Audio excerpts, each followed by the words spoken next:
I was kind of an aggressive, angry person for a long time. My wife has solved that problem. She's made me realize that I'm pretty lucky to have what I have, so she's taken all that out of me.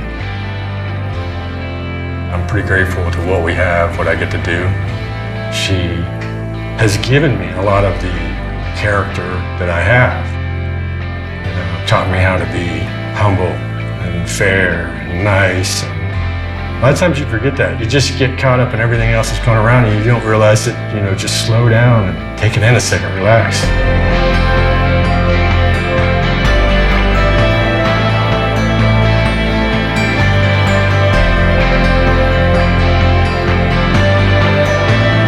The day I die will be, I'll be standing at a lathe or with a welding helmet on, but I'm sure this is what I'm going to do the rest of my life.